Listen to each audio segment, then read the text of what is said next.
Chapitre 373, 50 ans plus tard, 1. Chapitre 373, épisode entre 71 et 50 ans plus tard, 1. 4 jours se sont écoulés depuis notre arrivée sur l'île des réincarnateurs. J'ai confirmé via Omniscient Reader's Viewpoint que d'autres compagnons avaient terminé leur scénario de l'île du milieu et étaient prêts à s'attaquer au suivant. À ce moment-là, je fixais l'écran de mon téléphone. 3 façons de survivre dans un monde en ruine, révision finale, .txt. Il était possible que l'épilogue que je souhaitais en lire m'attendait à la fin de ce fichier texte. Était-ce tout? Français. Si la chance était de mon côté, je pourrais même découvrir des informations sur le 3e tour de régression actuel. Le guide qui m'a indiqué comment agir et comment franchir les scénarios à venir afin d'atteindre la fin parfaite pourrait être là. Cependant, et si la fin de l'histoire était tragique? Si, par hasard, la partie révision finale impliquait que ça ne changera plus. Êtes-vous vraiment capable de le changer? Et si le fait que je lise cette chose ne faisait que graver la fin dans la pierre? Kim Dok-jia. J'ai levé la tête pour repérer en Suyong des bandages enroulés autour de sa main gauche, me regardant fixement. Elle était la seule autre existence restante dans ce monde à avoir lu les voies de la survie, à part moi. Si elle était à ma place, comment réagirait-elle? Si elle était moi, aurait-elle ouvert ce dossier? Qu'est-ce que tu regardes? Non, ce n'est rien. J'ai éteint l'écran du téléphone. Il pourrait arriver un jour où je serais curieux du contenu de cette histoire. Cependant, ce n'était pas le cas maintenant. L'épilogue que je souhaitais connaître ne se trouvait probablement pas dans ce dossier. Après avoir terminé la maintenance de son équipement, en Suyong a légèrement sauté du lit et m'a parlé. Allons-y. Plus nous tergiversons, plus ce salaud de Yu ira de l'avant. Mais nous devons d'abord rencontrer quelqu'un avant de partir. Qui? On dirait qu'il est déjà là. Nous avons entendu des coups alors que la porte s'ouvrait en grinçant derrière nous. La première chose que nous avons vue était l'épée rosaire bouddhiste de couleur marron accrochée au cou de la personne. Français. Ensuite, il y avait la robe grise du moine bouddhiste et les muscles fermes et résistants qui dépassaient de dessous. C'était un moine guerrier, qui avait subi un entraînement rigoureux et répété pendant très longtemps. Je suis venu te chercher, bienfaiteur. J'ai hoché la tête et j'ai répondu. Guide-moi jusqu'à ton roi, s'il te plaît. Astérisque 3 façons de survivre dans un monde en ruine selon l'analyse du meilleur expert vivant du roman, Les voies de la survie, moi, les 3 voies, dans son titre faisait référence aux 3 personnages principaux du roman lui-même. Le premier était le régresseur Yu-jo-ng-yuk. Le deuxième était le revenant Jang-ga-yo-ng. Et enfin, le troisième était, il y avait un autre personnage principal. En Suyong a répondu précipitamment à travers rendez-vous de midi, semblant un peu troublé après avoir écouté mon histoire. Je me suis alors rappelé qu'elle n'avait pas ce genre d'informations sur elle, puisqu'elle n'avait lu qu'une centaine de chapitres environ, mais, là encore, ce serait une énorme demande de continuer à traire un personnage principal pendant plus de 3000 chapitres, n'est-ce pas? Elle est quand même restée inutilement vive, cependant. En plus de tout ça, 3 protagonistes, 1. Comme on s'y attendait de ce roman, emprunter le raccourci infaillible vers l'échec du roman comme ça. Je n'ai pas pu penser à une réplique. Parce que ce roman raté avait bouleversé notre réalité de manière importante, n'est-ce pas? Donc, le maître de ce château est le 3e MC, n'est-ce pas? Ouais. Quelle est son importance dans Ways of Survival? Autant que Yu-jo-ng-yuk? Non, pas vraiment. Quoi qu'il en soit, le personnage principal sera toujours Yu-jo-ng-yuk. Bien sûr, la majorité de l'histoire, qui s'étend sur plus de 3000 chapitres, s'est déroulée avec Yu-jo-ng-yuk comme point central. Les 2 autres n'ont été appelés personnages principaux que selon la description narrative fournie au cours de l'histoire elle-même. Cependant, les 2 autres sont tout aussi monstrueux que Yu-jo-ng-yuk, c'est vrai. Surtout à l'heure actuelle, le 3e protagoniste est une existence bien plus forte que Yu-jo-ng-yuk. Encore plus puissant que ce type. J'ai hoché la tête tout en scrutant la chambre de méditation vide autour de nous. C'était là que les réincarnateurs accomplissaient leur pénitence et se purifiaient, une chambre conçue pour apaiser l'esprit, fatigué et effiloché par l'expérience de nombreux cycles de samsara. J'entendais la récitation des écritures bouddhistes venant d'ici et d'ailleurs, mais je ne pouvais voir le roi nulle part. Où est le roi des réincarnateurs? Le roi est déjà avec nous.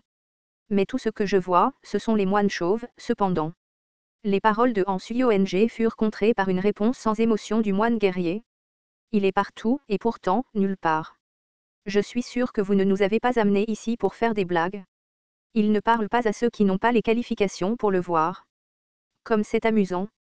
Est-ce votre façon d'aborder le prochain sujet de conversation? répondit en Sully-ONG, tandis que le coin de ses lèvres se recourbait vers le haut. J'observai silencieusement l'expression de ce mystérieux moine guerrier pendant un moment, avant d'ouvrir mes lèvres pour parler. Si votre roi est partout, cela signifie que n'importe qui peut devenir le roi, n'est-ce pas? Gaïin.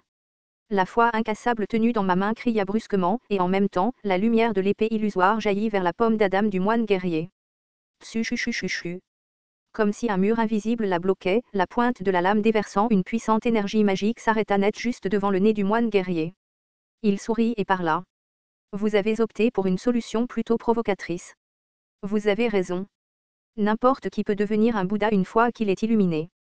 Son mantra résonna dans tout l'espace lui-même. Note de la rédaction, voix vrai mantra. Je retirai mon épée et observai une fois de plus le moine guerrier. Une aura éthérée et subtile se dégageait de tout son corps. Ses iris étaient maintenant teints d'un blanc pur, et à l'intérieur, l'ombre d'un mandala tournait dans le sens inverse des aiguilles d'une montre. Très probablement, ce moine guerrier était l'une des innombrables incarnations que le roi des réincarnateurs opérait. Cependant, tu ne pourras pas continuer à raconter les scénarios de cette façon pour toujours, ô l'apôtre de qui porte le poids du salut. S'il te plaît, ne parle pas comme si tu étais au courant de toutes mes méthodes. Je ne considérais plus les voies de la survie comme un simple roman, et je ne voyais certainement pas mes compagnons comme de simples personnages de celui-ci également. Cela ne signifiait pas pour autant que je n'utiliserais jamais les informations déjà en ma possession. C'est un plaisir de faire ta connaissance, le gardien du mandala. Même si le 4e mur était actif, j'étais toujours soumis à une force oppressive considérable. Français le statut, amical, devant mes yeux vacillait doucement. La véritable apparence de l'être redoutable se matérialisa lentement derrière le moine guerrier à nos yeux observateurs. Il était là, le dirigeant de la plus ancienne strate d'obscurité existante. Même s'il s'agissait de Métatron des Éden ou des rois démons les plus hauts gradés du monde des démons, aucun d'entre eux ne pouvait lutter contre cet être dans cette île. Le 4e mur fait frémir ses sourcils inexistants. Le mur qui décide du sang Sahara s'intéresse à vous. Tsu-chu-chu-chu-chu. Le mur non identifiable de Jangai-ONG, le mur séparant le bien et le mal de Métatron, et enfin, le 3e mur, le gardien du mandala, était le propriétaire du mur qui décide du sang Sahara. Je vois que c'est le fragment du mur final. Je suppose que le nirvana est piégé à l'intérieur. Tu as raison. C'était un enfant qui aurait pu devenir un bon bodhisattva. Malheureusement, il t'a rencontré et a dû quitter mon chemin du bouddhisme. Eh bien, je crois que la personne en question se sent satisfaite. C'est à ce moment-là que Sully-ONG est intervenu dans notre conversation. Attends. Par hasard, es-tu le Bouddha? Le Bouddha? Il existe de nombreux types de Bouddhas différents dans ce monde, et je ne suis que l'un d'entre eux. Sully-ONG avait maintenant une expression abasourdie sur son visage. Mais sa réaction était tout à fait compréhensible, étant donné qu'une constellation prétendant être le Bouddha avait fait son entrée. Ce Bouddhanime portait un doux sourire tandis qu'il me parlait. Je regarde vos histoires depuis très longtemps, cher Bodhisattvas. Mais je ne me souviens pas d'avoir reçu votre parrainage auparavant. Il y a des constellations qui dévoilent leur regard et affichent leur autorité, et il y a aussi celles dont l'existence est un mystère. Les véritables offrandes bouddhistes ne se font pas sous forme de parrainage, mais à travers des contemplations simples mais méditatives. Vous pouvez certainement déguiser le fait que vous avez regardé l'émission gratuitement. Très bien, alors. Qu'est-ce que vous voulez de moi? Ce que je veux. Croyez-vous que ce soit souhaite quelque chose de vous, cher Bodhisattva? J'ai déplacé mon regard vers la cloche géante située au milieu de la chambre de méditation. Une petite âme enveloppée d'une lumière aveuglante se trouvait à l'intérieur de la cloche faite d'un matériau transparent. Je savais déjà à qui appartenait cette âme. Vous avez décidé de réincarner Yu San Assi. Même si je ne vous l'ai pas demandé. Vous nous avez invités ici et nous avez permis de guérir. Encore une fois, même si je n'ai pas demandé votre aide. Ces choses font simplement partie du chemin pour atteindre la bouddhéité. Il y a cette leçon que j'ai apprise en traitant avec les constellations jusqu'à présent. Et ce serait qu'il n'y a pas de constellations dans ce monde qui n'attendent rien en retour lorsqu'elles vous aident. Cher Bodhisattva, vous êtes arrivé à une conclusion plutôt hâtive. Seul celui qui place sa foi dans les exceptions de tout peut discerner la fin du scénario. Je lançai un regard noir au moine guerrier sans un mot, avant de pointer du doigt la cloche au centre de la chambre de méditation. Je m'adressai au moine. Ne confinez pas l'incarnation Yu San A sur cette île, s'il vous plaît. Elle est bien plus précieuse que tu ne peux l'imaginer. Tous les êtres se réincarnant sur cette île feront partie de l'île. J'ai secoué la tête. Comme ce que tu viens de dire, il y a des exceptions à tout, n'est-ce pas? Elle pourra reprendre là où Nirvana s'est arrêté. Fais de l'incarnation Yu-San à ton nouveau Araha. Les Araha, ou les chercheurs de vérité, n'étaient pas enchaînés à l'île des réincarneurs et étaient libres d'errer dans les mondes des scénarios et de continuer à vivre les cycles de réincarnation. Je suis prêt à conclure un accord avec toi quand tu le feras. Conclure un accord, n'est-ce pas? Crois-tu savoir ce que ce moi souhaite?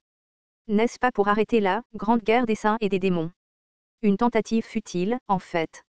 Ce moi ne porte aucun intérêt aux fables contradictoires telles que le bien et le mal. Même lorsque ces fables contradictoires sont sur le point de faire de votre île un désastre impie. Comme s'il trouvait ce sujet plutôt amusant, les yeux du moine guerrier se courbèrent plutôt élégamment.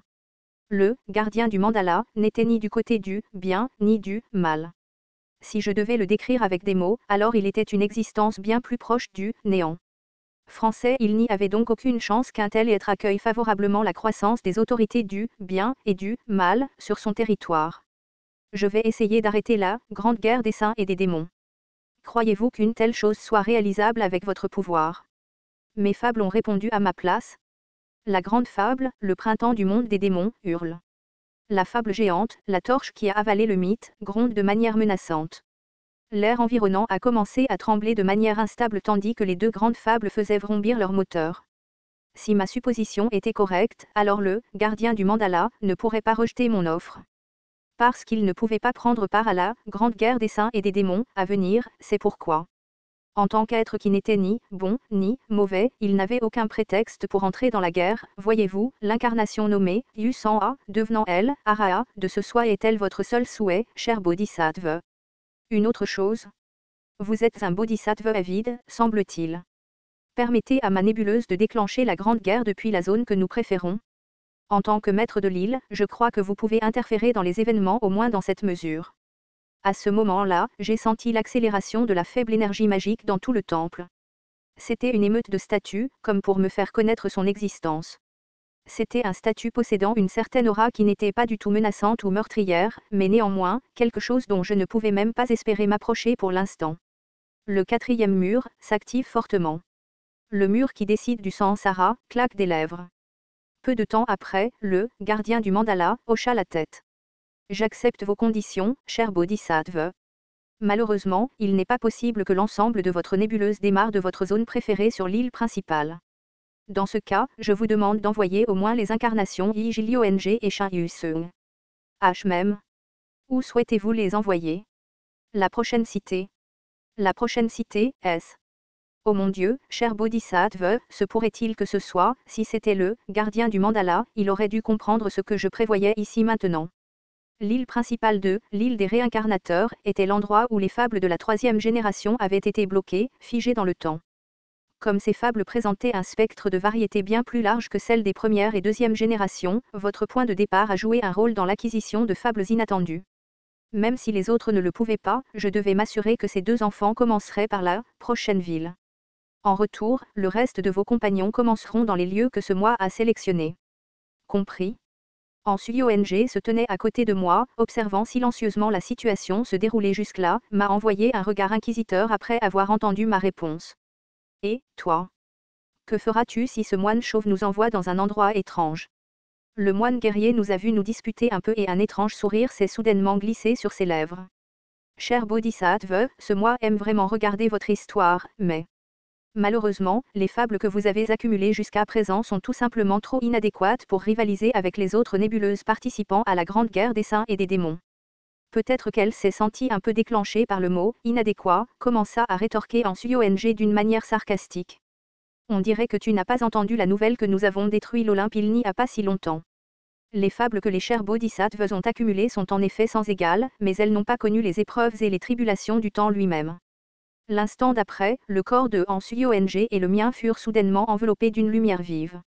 La constellation, gardienne du mandala, a accepté votre transfert vers le scénario suivant. Le transfert vers le scénario suivant a commencé. Si soudainement. J'ai été un peu surpris, mais j'ai rapidement repris mes esprits. Finalement, je me dirigeais vers le lieu de la troisième grande fable qui compléterait le point culminant. Très probablement, mes autres compagnons étaient en plein transfert, tout comme moi. J'ai tourné la tête pour trouver Ong qui me regardait. Kim Dokjia. J'ai tendu la main vers elle par réflexe et j'ai répondu. Fais de ton mieux. J'essaierai de te retrouver dès que possible. Ouais, c'est vrai. Au moment où le point de Han Suyong a heurté le mien, elle a été complètement enveloppée d'une lumière vive. En regardant sa silhouette disparaître, j'ai pris conscience une fois de plus qu'elle était devenue ma véritable camarade.